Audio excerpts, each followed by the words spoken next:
Yeah. Just a matter of time. Oh man, I've been so down with my body before. Like, Yeah. I've had like 3 knee surgeries. Oh really? Wow. I've felt so grim, like limping everywhere I go, every step painful, like my kneecap. Like, Yeah. I've been so low, and it's like to get to where I'm at now and know that I'm not ignoring my body this time.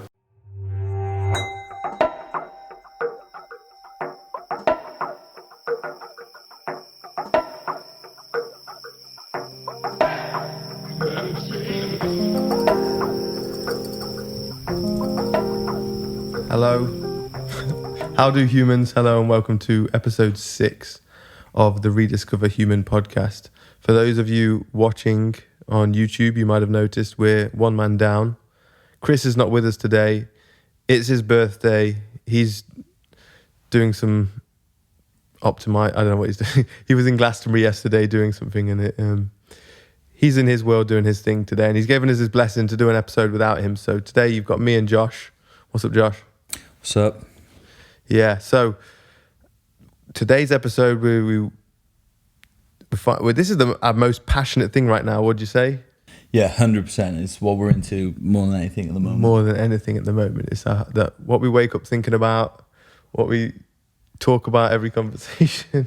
Yeah, and especially from my perspective, it doesn't mean I know a hell of a lot about it, but I'm just exploring it like crazy. Yeah, and you're learning fast, man. You're learning really fast, and I think you're seeing the evidence as well. So even though we're all still so new to it. So today's episode, we're going to talk about kind of the fitness industry, but rather than focus on what's wrong with the fitness industry, we'll talk about what the areas of the internet that we are scouring and that we've researched and put our time and invested into that we think are currently the leading edge and are going to steer us. Everything grows and evolves. Even when you think you've hit the pinnacle, there's a way for it to evolve, and there is huge room for growth in the fitness industry, but moreover in athletics and in sport and the way athletes train. There's so many athletes getting non-contact injuries these days, which is a massive sign, as me included. Something was wrong, right? Something's wrong in the way they're training, in the way they're moving. If they're getting non-contact injuries, which means it's an injury happened over time from overuse or overstress or a freak accident, the hamstring goes, your quad goes, your calf goes, shoulder injuries something is wrong. And so tracing that down, as me, someone who had, we were just discussing before, I've had 3 knee surgeries, all sorts of bad shoulders, spine issues that I never wanted to. I didn't need a label for my spine issues. I knew something was wrong, and I trusted that I could solve it without having to have a label on it. And just knowing every other human, I don't really know a human, really very rare humans that train that don't have a single niggle or an injury that is nagging them, right? Yeah, for sure. It's so common. And I think as well, when you were saying then with sports, people are getting contact injuries, but on contact where they shouldn't be getting injuries, just because there's an imbalance going into, a hit or a tackle or whatever it is. Yeah, that's a great point. So I think if you looked at it, and it would be really hard to quantify this, but there would be a very small number of injuries where it's like a purely just from that piece of contact, you know what I mean? There's normally some sort of underlying issue through an imbalance created through training. Well, you come from a rugby background, and when I watch that, I think, how is there not so many injuries? Yeah. And people probably think the same when they see me do parkour. How is there not so many injuries? But it's learning. With parkour, it was learning how to control the fall. And with rugby, it's probably learning how to steer the tackle or whatever, right? Yeah, well, there's a technique element to it for sure. But I think there's a hell of a lot of injuries in rugby. Yeah. Like I suppose you'd be surprised if you're not in it, but going up through like academy systems, especially when I was in Loughborough, you've got a rugby club of 150 kids, 150 guys. There was a lot of people injured. You'd go into the physio room on any given day, there'd be like 20, 30 blokes in there, banged that up. makes sense. You've got guys piling on each other, but if there's a way to mitigate that or to make it less frequent, because and we may as well just jump into it for me, because the current trend, I'd say, of the last few years is mobility. Would you say? Like that's come on as the thing, and how we source that. Now, let's go to where it comes from. Someone has a bad shoulder, they've got low range of motion in the shoulder. Oh, you need more mobility in your shoulder, so you stretch it. Might cause more issues because you're stretching something against its will. You can strengthen it. You can do stability work, which might help, which probably is a good solution to some degree.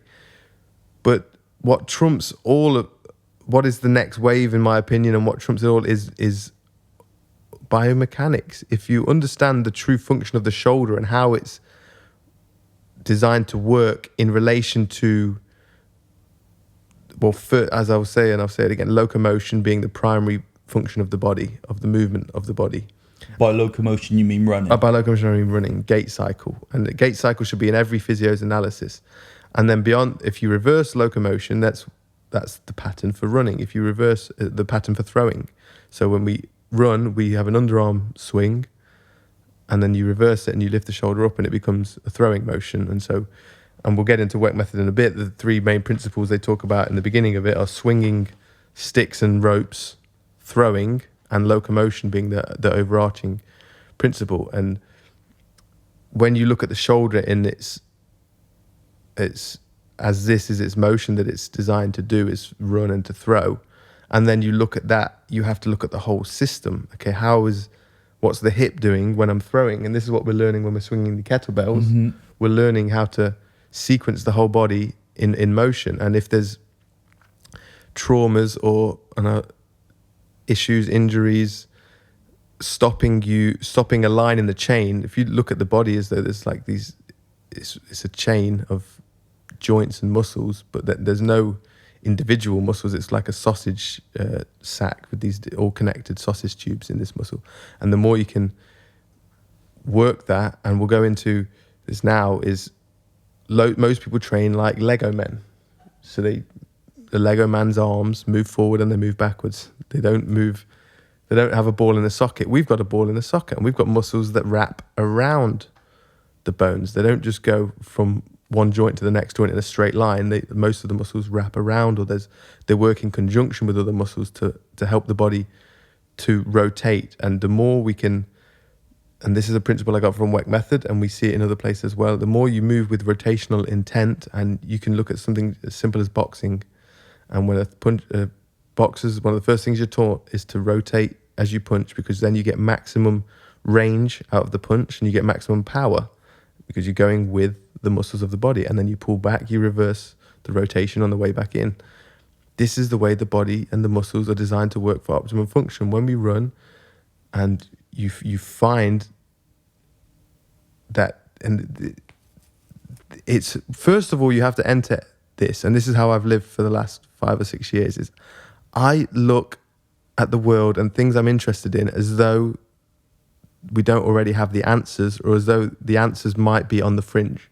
I think that's where a lot of these issues come with weightlifting, mm-hmm. because the people that got most into that movement were powerlifters, mm-hmm. Olympic lifters, mm-hmm. and bodybuilders. Mm-hmm. And they all worked out for powerlifter, right, how can I bench, squat and deadlift the most? And that's, like you said, Lego man movements. Yeah.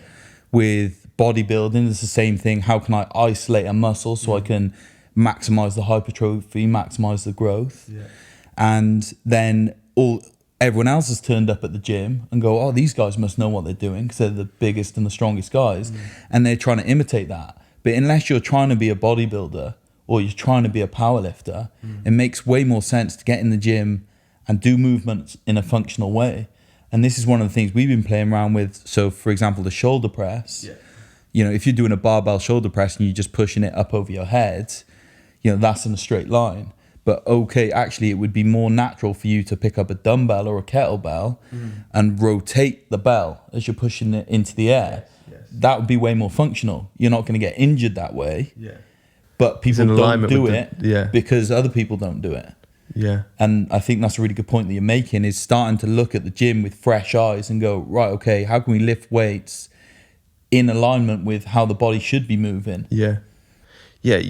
You can't look to the strongest guy in the gym for the answers. They will have results, but when you look at the consistency of injuries of humans, you have to then look at, you can only really look at the greatest athletes of all time, the greatest athletes who never had injuries, and then you could also look at patterns in children or in human civilizations that are uncivilized in our perspective, like tribesmen and stuff like that, who didn't have grow with trainers and beds and sofas and things. So these are more closer to nature.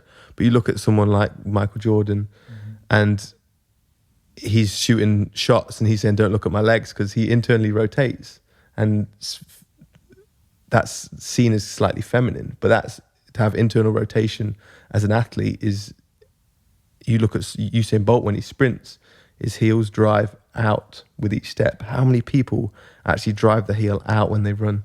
We don't. We collapse in. We're on the inside of our feet, most people. Well, I think you've shown me something before where it was a clip of Michael Johnson, the old American sprinter, and he was explaining why everything Bolt was doing was wrong. Mm-hmm. And straight away, for someone who's completely, I'm not making any claims about knowing much about sprinting, but just the way my mind works, I'm like, well, if he's winning, how is he doing it the wrong way? Yeah. And maybe you can explain more around. Absolutely. I think it's a good point to make, is that Johnson in that video says that the American sprinters, look how upright they are, look how straight their shoulders are, look at they swing their arms. Bolt's wasting this energy. He actually says he's wasting his energy with this side-to-side motion. Yeah. His head's moving side to side. Every step he takes, his head goes, if he's going on his left leg, his head moves over to his left foot. When he moves to his right foot, his head goes over his right foot. And if your head's directly over your foot and you push forwards, you're going to go in that direction. You're going to go forwards. And then if you move your head over your left foot and you push, you're going to go forwards. If your head sits in the middle between your feet and you're pushing, there's a wasted energy in a diagonal direction. How does a cyclist go up a steep hill?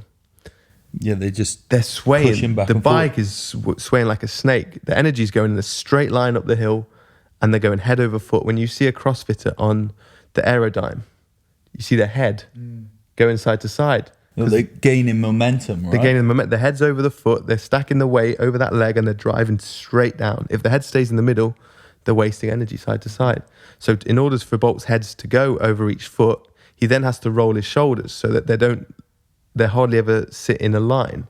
They're on a figure of eight path, rolling up and down. And this is where Michael Johnson's saying he doesn't move right. If he would be faster, if he could learn to run like these. But like you said, if he's the fastest in the world, maybe there's a reason. And I wonder how deep that stuff goes. I wonder if there's certain athletes, someone coaches them and tells them to do this. If they just find it and they go, well, the coach tries to coach it out of them and they go, I don't like that coach. And they go, well, just keep doing it your way. I don't know which way it's come from, but he was the fastest in the world and he moves in alignment with Weck method principles. And so this is where we get to now is, okay, so we've established, if we're not looking to the current mainstream resources of physios and coaches, and that's not to say they've not got answers and things that can help in many respects, but I like the excitement of being on the fringe and then these coaches or people using slow motion footage, which is a new skill. We didn't have slow motion like 10, 15 years ago to analyze, to break down. Like we are all on the leading edge of this technology. So we can use slow motion footage to look at Bolt, the way he moves compared to the other athletes, and to break this down and to see him coiling in his motion and his shoulders going and his head going over his foot. So then, okay, so we established he's the fastest. He moves with this method. How do then we train this into everyday humans? That's the real, big question. And by this method, you mean this figure eight pattern? So we'll talk about Weck method a bit then, because from injuries from parkour, I was never too badly injured in parkour. Then I got into running, and I got injured running, and I thought, if I can solve my issues and be able to run injury free, then it came to me naturally that then I can do parkour even better than I've ever done it, because running is such a simple movement in our DNA that it highlights injuries more than anything else. Because with parkour, there's no you can jump or you can hang and swing, but there's no set path to really follow with it. With CrossFit, you can have bad knees or bad ankles and you can get around it, right? You can turn your feet out when you're squatting. Everyone's got all these little tweaks and niggles, and you can just continue to do your sport and ignore the issue or train around the issue and manage it. With running, there's no managing. Like, well, it's so repetitive, right? You're doing the same thing over and over. Exactly. And the repetitive nature of it highlights if you've got a disc out of line, if you've got the axles bent or anything like that, it highlights it. So that sent me, okay, why is these things highlighting in my running? Why are my ankles? Why are my calves? Why are my knees? Let me look at this. And so I come to that conclusion myself that running is kind of the cookie cutter for like a functional body. And that's not to say that all runners are functional, because there's so many runners that can't even squat functional. They've got tight hips and tight. So there are runners that you can run if you've grown up doing it. You can build a body around it and scrape through. Yeah, I see runners all the time and they look absolutely fucked when they're running. Yeah, but then at the epitome, at the top level, at the Bolt level, at David Rediscover, you know, even Bolt, they say he had scoliosis and stuff. So he was doing it through that. Had this realization, then a few years later, digging deep into biomechanics, what are the resources out there, coming across functional patterns, listening to what Naudi had to say, made a lot of sense. He's asking all the right questions. He's calling out some industries and some things wrong with certain things, like a lot of lifting, CrossFit, yoga, but he's still wrong on a lot of levels, or missing a lot of the points of a lot of things, or not. He's not done a yoga practice himself to truly understand like Ashtanga and the Uddiyana Bandhas and internal talk even within yoga. It goes to those levels. Anyway, follow that path, and I won't go too far into that. Got kicked out of functional patterns. What else is out there? Weck method. Went, trusted life's flows, ended up in, and I know I touched on this briefly, so I'll try and go through it into the practice. Ended up in San Diego to do Weck method. Hadn't done any research in it really. I'd watched a few videos on the internet one night and got excited and just knew that. I just trusted that I need to go out there to look at it. Went, did 3-day course. And I don't want to give away their whole course and their principles. That lots of it's online, but I want to pay full respects to where they're at. And I've got the book here for those watching the YouTube video. And I mentioned already, you've got the swinging sticks and ropes, throwing stones and locomotion, and they call that the functional trinity. And then they go into the Weck method foundation. This is the way we train movement. Rotational movement training, RMT, coiling core, and the pulse. Now, I've not done much pulsing yet. I've got some pulses alongside me here. Nope, they're in my bag somewhere. Oh, they're over there. Doesn't matter. We'll get them. I'll show them another time. Rotational movement training has really started to click with me recently, and it's when I've been playing with the kettlebell, you can just do a clean where you pull it from the floor to your shoulder. Now, when I do a clean, but I add a spin or a rotation to the bell, it feels a lot lighter, and that's because I'm using the muscles in a correct path. Now, there's a guy there, Chris Chamberlain, also Savage Protocols, who, I've said it before, I'll say it again, is for me the number one. The way he's training is the most I don't know, ahead of its game, and I think between him and Alex Canellis, they could make any athlete on the planet a better athlete with the knowledge they have about training, if you can understand it and grasp it. But it takes real implementation. This is 6 months after I've been to Weck method, and in the last 2 weeks to a month, things have started to really click, and that's really with the help of training with Josh, teaching Josh some of the principles and seeing him. That's helped me to get it as well, along with the strong fit stuff, which we'll talk about in a little bit, his internal, external stuff. So rotational movement training is where you start to use rotational movements with the body to make things lighter or feel lighter, because you're using it in alignment with the way the muscles are wrapped around bones rather than end to end. Then the biggest key of the foundation is coiling core, where you sink your shoulder. What happens with Lego Man training is you train both sides at the same time very well, very strong, but you hardly ever train the end range of your motion. Now, your shoulder can get quite close to your hip. If you try right now to get your shoulder to your hip, your left shoulder down to your left hip, you can get very deep on that side. You can do the same on the right. We very rarely train strength in these positions. And then to turn that into, what Weck method does is they go from 2D training, they make it 3D. Not only is your shoulder going down to your hip, but your shoulder's driving backwards and your hips driving forwards. And they call this the coil. So you're starting to, around the 9th rib, you're creating this sort of spiraling motion, setting torque, tension, and you're getting the end range on that side to then explode from, or you're able to find this position or close to it. If you're strengthening the end range, then the positions beyond that by proxy become more stable. So the rope being one of the gateways in, it teaches you this figure eight path that you can then find. You compare it with the royal coil, this sinking the shoulder back and down, which is, if you imagine like a Muay Thai kick or someone in martial arts, which again, martial arts is the real expression of functionality, because you're exploding body parts from snapping from a one end range to another to create maximum power through the thing. So applying this to running, then you're finding this coil on each side of your leg drives. You're moving in a figure eight path. What happens when you move in a figure eight path is then you don't have an end to the motion. You can just flow the energy from one side to the other side with rotation to help it be smooth. You can jump from your left leg to your right leg and move forwards, but to make it smooth, you have to then curve the edges, and that's where you figure of eight it. So you're coming back, you're going forward. And the coil is what helps you to do this with the rotational movement training. So what we're really connecting the dots with now, which I've been teaching Josh and learning deeper for myself, is to connecting rotational movement training, which is horizontal rotation, so kind of spinning rotation. As I said, with the kettlebell, I pull it up and I spin it, horizontally rotate it. With the coiling core, with the ropes, the figure eight path, it all starts to tie together.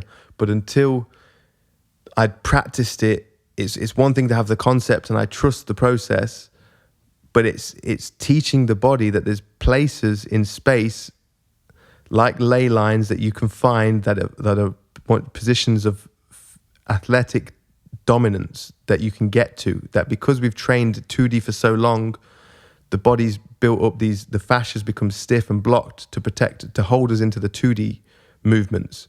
And when you start to move in 3D, then it starts to release the fascia and the body starts to become more athletic. And what we're discovering, hopefully going to prove, is that you can move more like a big cat. Like you can not only be strong and you can not only be, because people are strong and some people are springy and light, but to have both is the ultimate goal for the expression of human athleticism. And there are those peak athletes that made it through, and it's a rare thing. And we're figuring out the combination, which I think, as I said before, Savage Protocols is at the leading edge of this. The combination of Weck method training, which goes much deeper than I've just expressed here, but we'll save that for later, another time, with strongman training, is the real formula, which we're going to go, we're excited every day to go deep into. Exploring, yeah.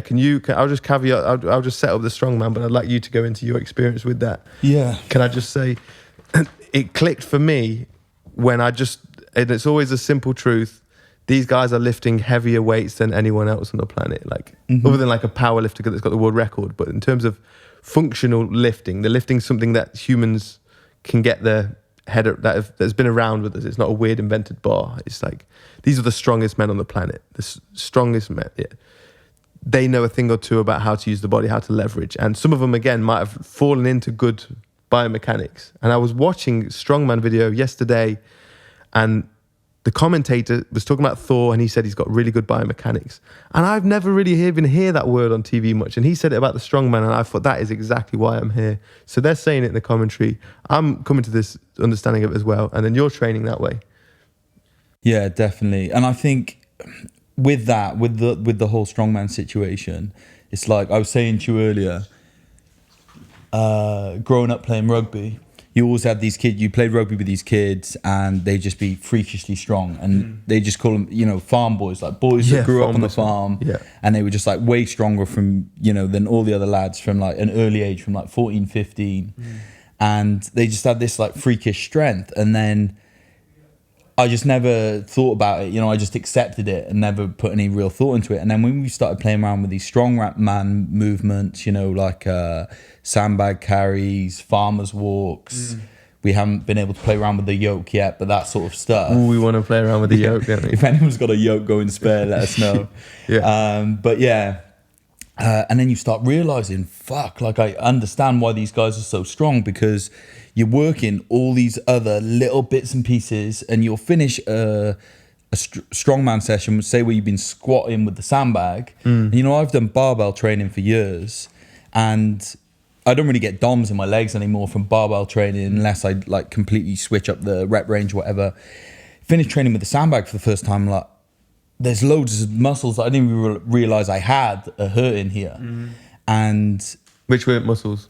so, Internal? yeah, your internal muscles. So, Yep. like the internal obliques, the lower part of your lat, Yeah. and stuff. And also, when we were doing another exercise that I forgot to mention with rope pulls, and you're doing the rope pull, and previously I'd always done that. Whenever I'd done anything like that previously, I'd always considered it as an external movement, like pulling with your back. And then when you start watching StrongFit's video and explaining how you should do these stuff and you should be in internal rotation the whole time, you finish a rope pull and your chest is on fire, your biceps are on fire. And like, okay, right, this is something completely new. Yeah. But you can see, you can really start to understand why those guys growing up were so much stronger, because they've been doing all this. Been working not only the external muscles, More that you natural get, objects and more natural movements than weights in the gym. and it kind of ties into what Paul Chek talks about with primal pattern movements. You're working these natural movements that are found in nature that human beings would have done for the entire of our existence. You know, walking, lifting heavy shit. And the heavy stuff, this is one thing that really helped me. I've had this inner ankle injury for years now, and it's been one of the last things I've had to solve. Yeah. And when you got on the sandbags, I did one session doing sandbag squats with you, and they felt stronger the next day. And I was like, oh my God. And then I seen a StrongFit video, and he said, when you put the weight on a barbell, the weight's outside your center line, it's outside your body, outside your shoulders. That's naturally the weight's outside. When you lift it, it's pulling you into these external positions, or I guess, because if people are new to it, just saying external and internal can be quite confusing. But external is kind of like an open, your hips are open, your feet are splayed out, and your shoulders are open.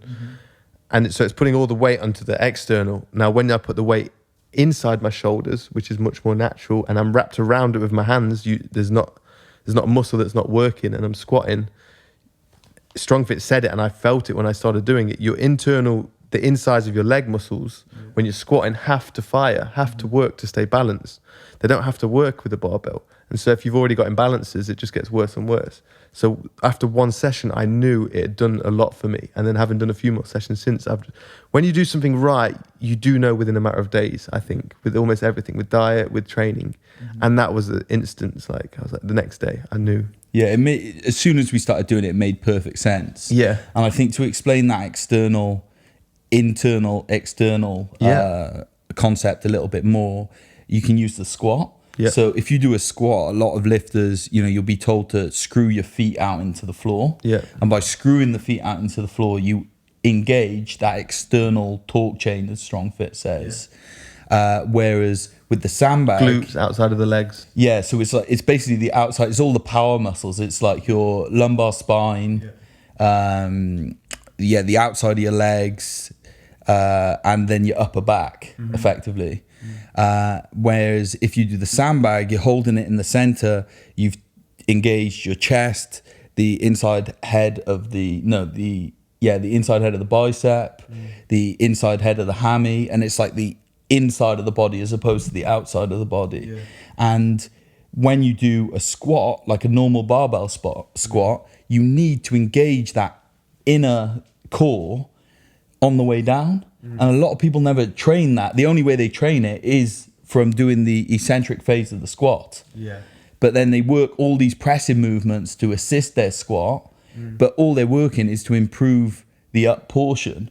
Whereas if you can increase your stability on the way down, and you can really control that squat on the way down by being able to engage your internal torque chain, that's going to give you so much more power. And you also, you like load up like a spring on the way down, and then you can fire out of the hole using the external torque chain. It's really interesting. Wow.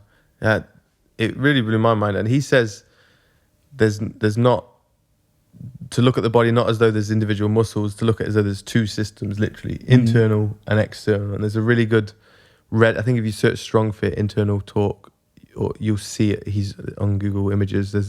He's done a human body with some of it's coloured, muscles are coloured in red, or they're coloured in yellow, and one of them is to do with internal, one's to do with external torque. And it was just amazing the overlap with Weck method, where they talk about rotational intent.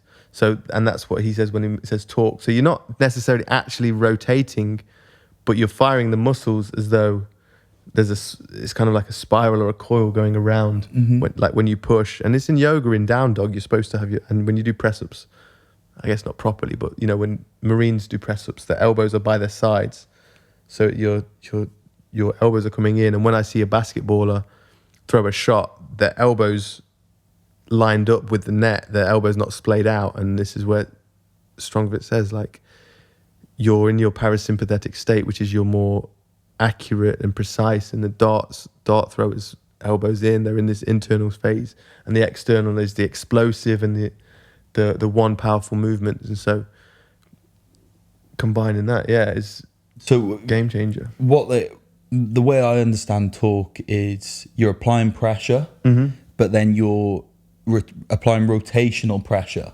So with that, like that idea of the concept with the squat is when you're doing a barbell back squat, you're pushing your feet into the floor and you're rotating them out at the same time, although they're not moving.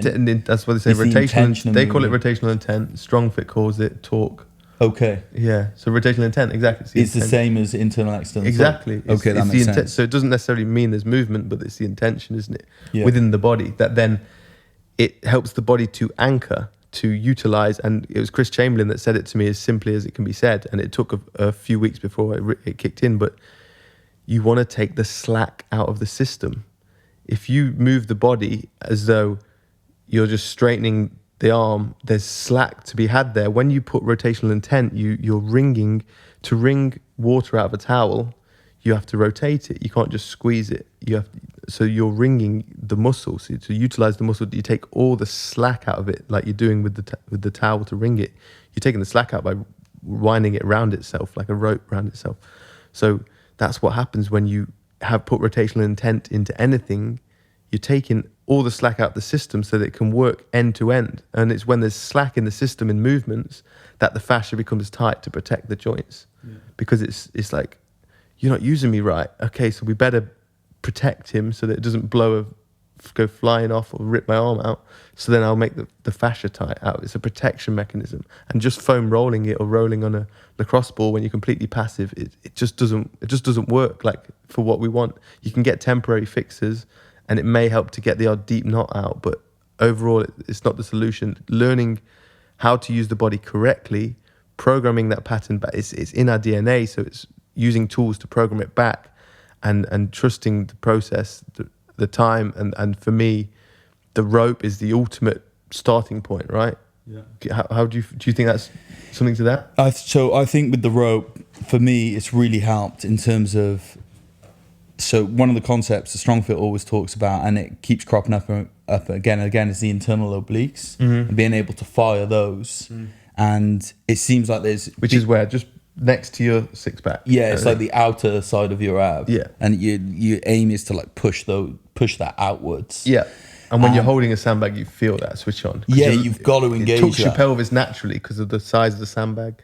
And that turns them on, doesn't it? Yeah, for sure. And then by turning them on, your just whole internal torque change becomes stronger. It does. And you're able to do more. Yeah. And that is something that me personally, and I think a lot of people have a problem activating that muscle, because a lot of people are just sat at a desk all day. And if you're in that sort of slouched desk position, that is off, completely off. Yeah.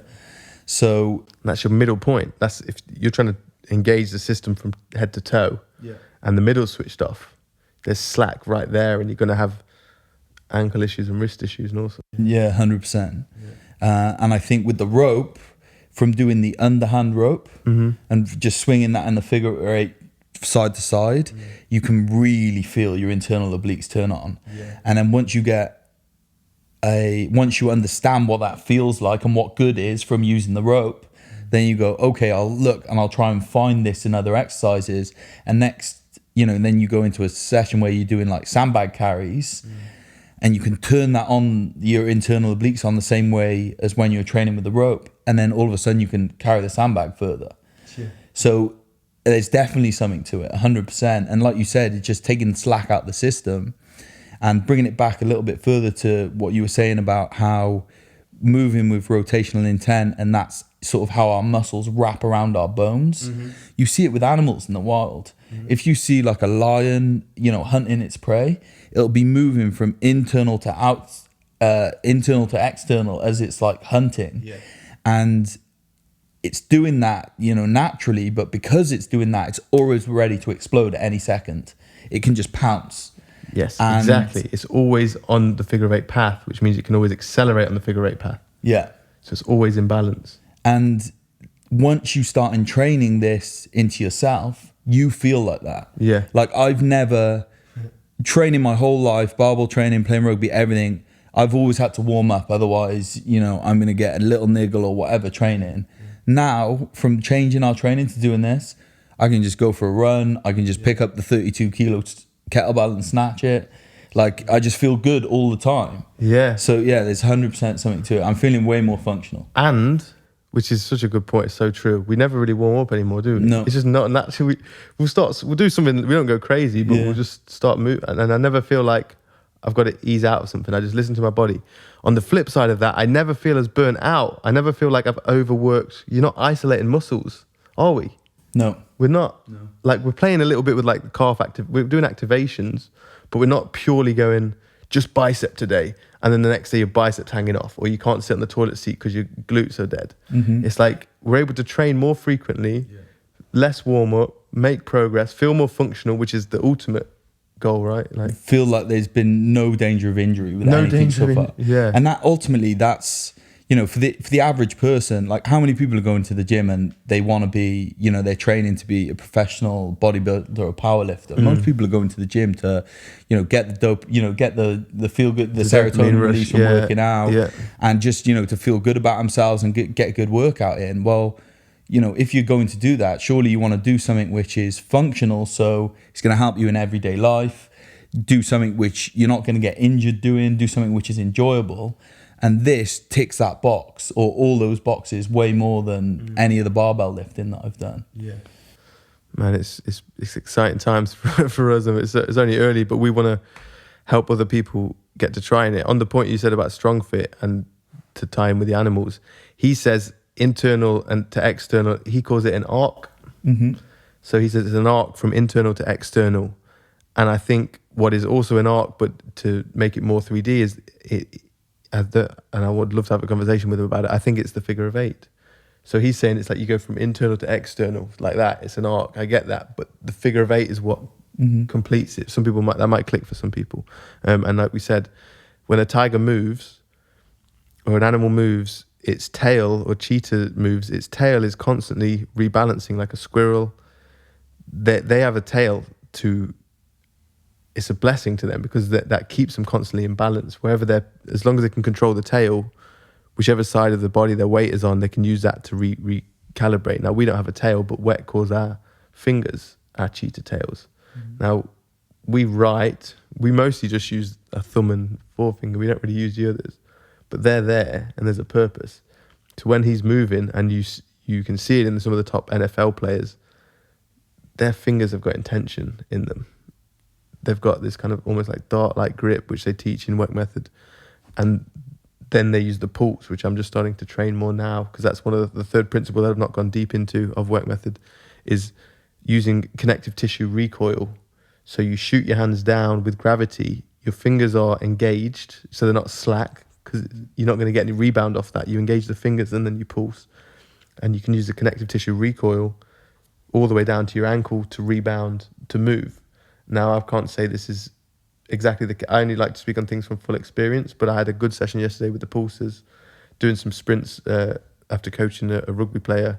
I joined him for his, what do you call it when you hit the line, touch the line, run back, shuttle runs. Yeah, shuttle. And I was using the pulsers, and it just felt like I was floating a lot more than normal with the pulsers. And I will save that as I've just ordered the new ones from Weck method, because I've got the older pulsers, and the new ones are supposed to be faster. And I did play with them a little bit when I was there, but the rope works, the coil works, the rotational movement works. The kettlebell feels lighter when I apply rotational movement. Mm-hmm. So why am I not going to trust that the pulsers are going to do something when I play with them? So I'll speak on it after I've done more practice with them. But honestly, if you want to, the formula's there, guys, for anyone to try to go in. Weck method, strongman training, but you look at StrongFit as the sort of leading light on the principles with that.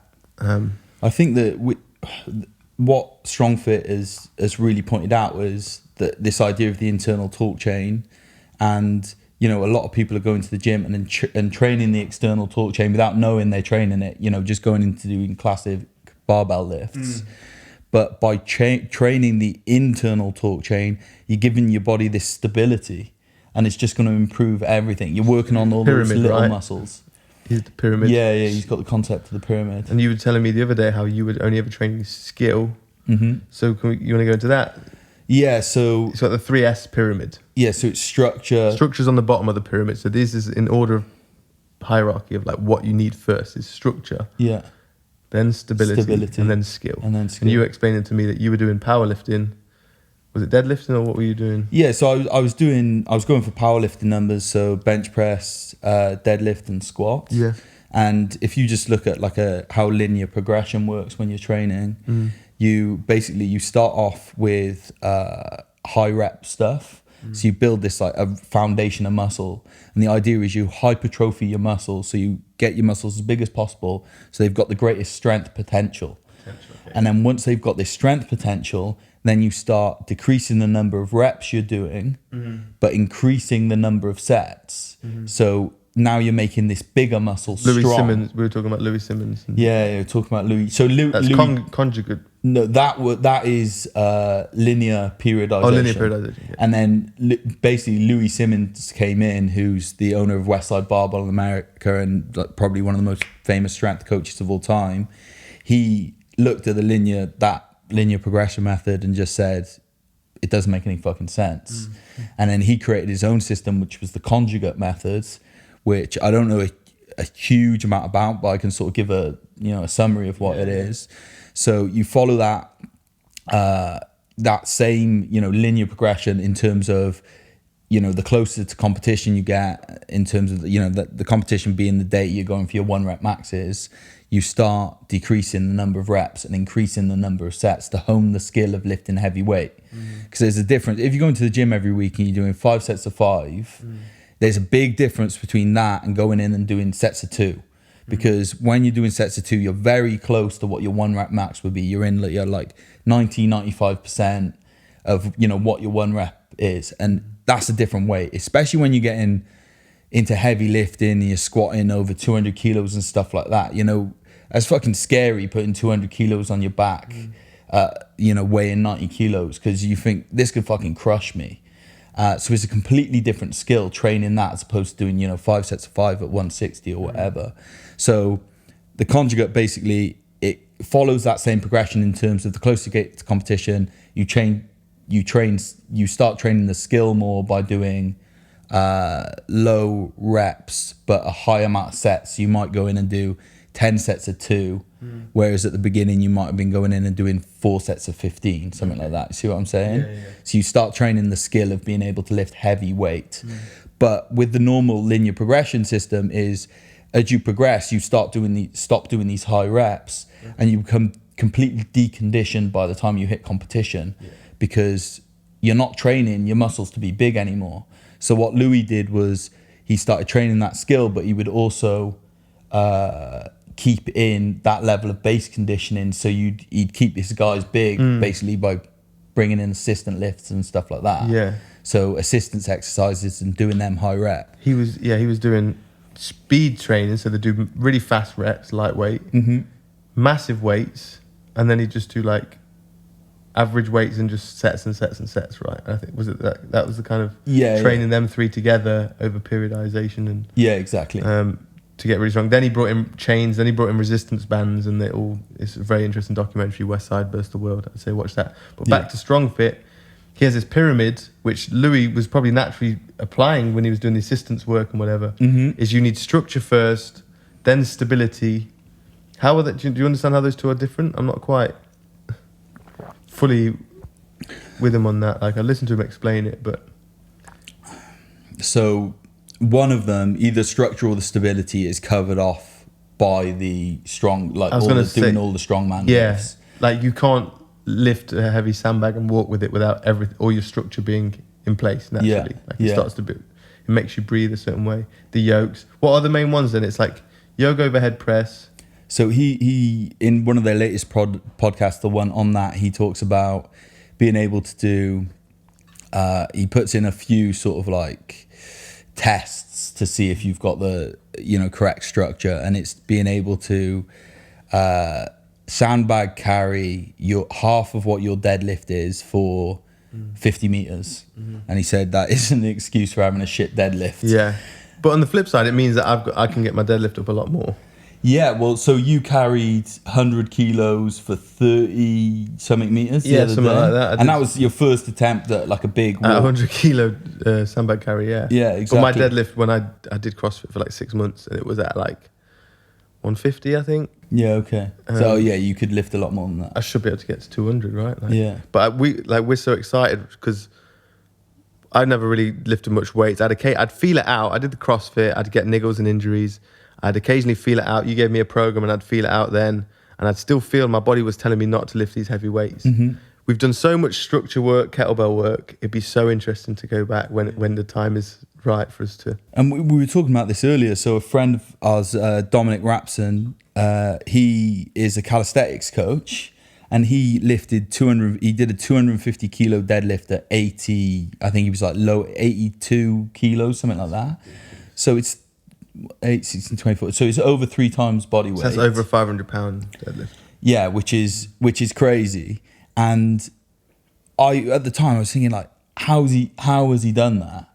And it's because through him training Cali, he's got amazing structure. So he's got the ability, this is what I believe it to be, he's got this incredible ability to just recruit all of his muscles. Yes, take all the slack out, use everything that's there. Take every bit of slack out of the system. Yeah. And knows how to engage absolutely everything he's got to be able to lift that bar off the floor. Yeah. And I think that's the difference with a lot of other people when they don't train the internal torque chain and they don't do all this stability stuff. Yeah, he does the dragon's pistol squats. He does, yeah, dragon which squats. Which is really like an internal expression of internal strength, I think. Yeah, exactly. So he would be lifting that deadlifting, he would be engaging his obliques, engaging the inside of the hammies, and like you said, taking all the slack out of the system, which gives him the ability to lift that weight. Whereas you get bigger guys that wouldn't be able to do that, and it's because they're not activating their internal torque chain at all while they're trying to do the lift. And I think on that, this is where functional patterns really is missing a big point. And if Naudi truly was the humble person he says he is, which I don't think anyone on the outside thinks he does, and he says, people need to admit when they're wrong, he should be embracing the rope from Weck method, because he must be able to see what that does, and he'd be embracing Weck steps, which is this wooden plank shaped at a certain angle, which Weck method use and go to use. And it basically stops you, if you've got bad ankle biomechanics, the Weck step stops that being a factor in how you use your legs. So you can do deadlifts and squats, and it takes out the ankle biomechanics, which would affect everything upstream. If your ankle's collapsed in, and then you're trying to engage internal torque chain and these things, it's going to have an effect on how well you're able to recruit. Whereas the Weck step takes out the ankle biomechanics and allows you to just work on the recruitment, so you can fix everything upstream, and then hopefully in time the ankle becomes stronger because of that. Do they work in a similar way to the BOSU? Yes. In terms of you're gripping the ball, so you're having to engage that whole internal chain? They work in a similar way that your foot can find the angle that it's meant to be at. Okay. But in terms of, you can get more internal grip on the BOSU, whereas you're not really necessarily supposed to pull in on them, even though you probably should be anyway. Yeah. But I think that is fascinating. And so Dom, you said deadlift like 250 at like 80 kilos, which is insane. And that for me brings me to a very important part, that possibly the most important part of this conversation is, we can have this and we can enjoy our training and we can have fun and we can think that we've got the answer. We've got to prove it. Yeah, for sure. We've got to prove it, right? So big cat training, if there is a way to be strong and to be, I guess, supple leopard, to use Kelly Starrett's phrase, to be a supple leopard, to not only be a big strong guy, but to also be mobile and functional, agile. There we go. Agile and strong is a rare combo. we think we've got the formula between Weck method and Strong Fit. We think we're not the first ones to come across it, but we're on the leading edge of a few groups of people around the world doing it, and we're applying it to ourselves. We're training our friends. What would be a test? And I've got an idea, and I've discussed with you before, if you remember. Yeah. Taken from Greg Glassman, the CrossFit founder of CrossFit, I think. He says he wants people that can do 500-pound deadlifts and how many minute miles? Do you remember? No, I don't. 5-minute mile. Okay. So he says CrossFit is a test of real, like, the functionality, because they've got heart and they've got capacity, CrossFitters have, and they're big guys, and if you can run a 5-minute mile at that size, that is very impressive. So he says he wants people that can do a 500-pound deadlift and a 5-minute mile. That is a great test of, like, big and strong but also agile. Yeah. But I don't think it's complete. I think you need at least 3 things to complete a structure of anything, to make it balanced, to make a pyramid, to triangulate the truth. So the third thing I added to that, because I think those two are great as they are, and I discussed this with Harvey, we came up with it together, is a marathon. Yeah. Okay. Is to be able to run a marathon, and the time I said was 3:30, I think. And this is all open to change. People could send me ideas, but a 5-minute mile, a 500-pound deadlift, and a 3:30 marathon would be. And then you added something else, because you said you've got what, speed?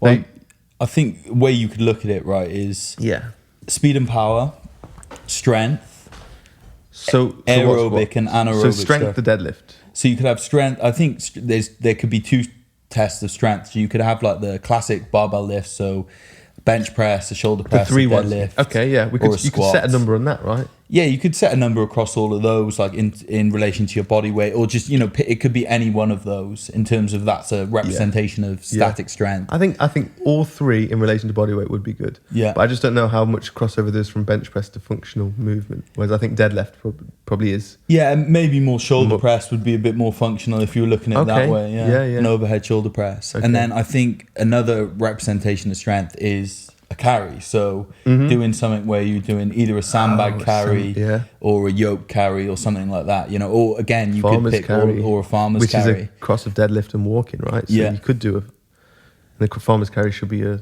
deadlift. And then you've got some sort of endurance. So like you said, you could have a shorter thing, so a 5-minute mile or a marathon. Yeah. And then power. Yeah. So you could have like a throw. I think that, just to go back to that, because I think they're 2 very different expressions. But maybe it needs to be more like a 400 meter, like a 60-second 400 meters. Maybe a mile and a marathon are too similar, even though they're very different things. Maybe it is 400 meters in a marathon, or like 2 because because we established, in my belief anyway, and a lot of people, that locomotion is the epitome of functional. I like having 2 tests of that, a sprint version and an endurance version. Yeah. So we'll get back to that. So 2 tests of that. And then I think power, power in terms of like a throw or a kettlebell snatch or something like that. Oh, okay. Like explosive power.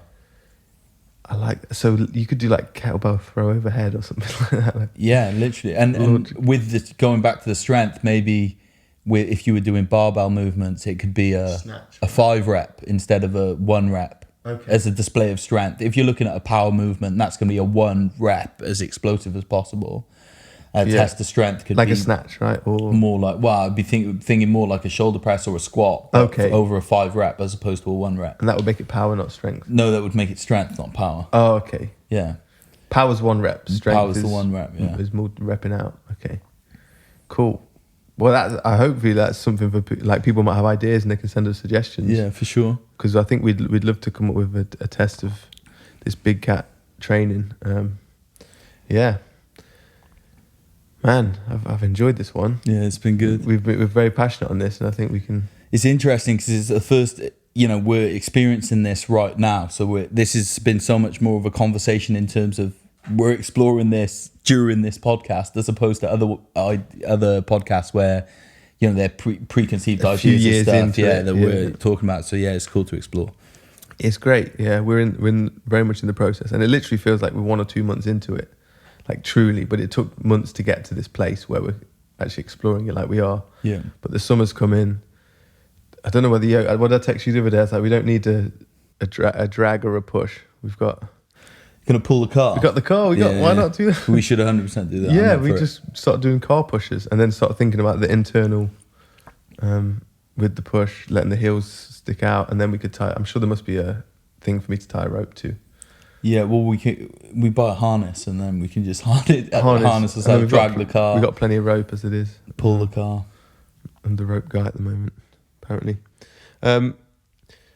So I just want to send people to the resources that we've kind of used, and we've said it enough. I'm sure you're intelligent enough to find it yourself, but I'd say check Weck Method on Instagram, check them on YouTube. They've got videos that are 3 or 4 years old. I got friends that message me every week. They're like, I've just been watching that Weck's guy and I've been doing the rope and it makes a lot more sense now. And they're looking at his videos from 3, 4, 5 years ago of him talking about the coiling. So this Weck Method's YouTube, if you're wanting to go further, the videos are all quite old, but they've just got 10,000 views, and I just think there's so much potential there. And if you're rolling a rope already, you need to start to adapt it into other stuff, and that will help you start to adapt it transition from the rope, the patterns of the rope into the athletic movements. So definitely Weck Method YouTube. As I say before, Savage Protocols on Instagram. Go over his kettlebell stuff. His training, his Bosu training, his just the way he trains at home in his home gym. He's on some really cool stuff there. So those are, and then StrongFit 1 on Instagram or StrongFit on YouTube. Yeah, they've got a wealth of free videos on YouTube, and they've also got their private members section on YouTube as well, where they've got a load of stuff. They're doing assessments and stuff. In terms of other sort of strongman accounts that are good to follow is Strong Camps. Does some really cool exercises. And then specific to the UK, there's a jiu-jitsu guy called Dan Strauss, the Raspberry Apes, his handle. And he does some really cool stuff as well. Grip strength and stuff. Yeah. And on, I guess the kettlebells it was Pavel that watching him talk about it, and he said the fastest way to get strong is to strengthen your grip and strengthen your stomach. And those are the two things. I thought that was very interesting from him, and I have noticed the what the heck effect with the kettlebells, swinging them. We're going to leave that to Chris because he's done kettlebells for longer than us to go in. But I've noticed just from doing kettlebells for ages, and then I just did some press-ups and I just felt way stronger. I did some pull-ups, I felt way stronger. I couldn't believe it without training those movements. And Pavel says it's the what the heck effect with the kettlebell. And I think what the kettlebell does is it takes the slack out. Mm-hmm. It's pulling you at the maximum expression. So it helps you to train without the slack in the system. I think we got the one video I definitely recommend is from StrongFit, and he talks about internal and external torque, and I think he's got a towel in that or something that he's ringing. So if you search StrongFit internal torque, it's like a 7-minute video, and that really helps explain it with visual cues as well. I'd recommend people check that. I think on that as well, it's like I watched that for the first time and it went completely over my head. Mm-hmm. And then if you watch, he does a lot of breakdowns of how to do different exercises, and when he's talking about them, he's talking about them all in terms of internal, external torque. So if you watch that and then go away and start watching some of the exercise videos and following along, like the sandbag squat, and he does one on side delt and rear delt flies, and then for me it started clicking, and then I revisited the internal, external torque video the other day, and I was like, oh, I get it now. So yeah, it's good. It's one of them, isn't it, that you just have to keep coming back to. But I hope, if this is the first time you've heard about this stuff, that you're able to sort of keep up and last until now, and that you got something from this episode, really, because I know it's when you're new to it can be quite a lot. But trust that you're listening for a reason, and that you're onto some resources that can hopefully help you either fix your injuries or to be stronger, be a better athlete, be a healthier, more functional human. That's really what we're about. We're not looking for stuff. No cheat codes or anything. It's like this real honest stuff that works for all humans, because we've all designed in a very similar way. Mm-hmm. But yeah, where can people check us out? Where are you at? So my website is www.apenutrition.co.uk, and then on Instagram is ape_nutrition. Nice. And we just made a Rediscover Human Instagram. Yeah. So you can tag us or follow us on that at Rediscover Human. And then my one is humantimothy.co.uk, and at the Way of the Rope on Instagram is where I'm active a lot at the moment. So if you want to get a rope, you're interested in the ropes, check out Wear the Rope on Instagram, or you can get them on humantimothy.co.uk. Last thing for me, if anyone's interested in picking up any CBD, MCT, keto discount bars, code for them, yeah, I've got a discount code for listeners to the podcast. It's Rediscovering Human. Rediscovering. Yeah. Okay, make sure you don't forget the ing. The ing. Yeah. Thank you so much for listening, guys. We really appreciate you coming in. It's always fun for us to do, and the views it's nice to get, like, we're getting about 1,000 views almost on Instagram on some of the videos, and that's great because we know everyone here is really about it, and it's the start of something exciting, and we'll see how the next year unfolds. But yeah, you're in the right place. Yep. Much cool. love. Thanks. Peace.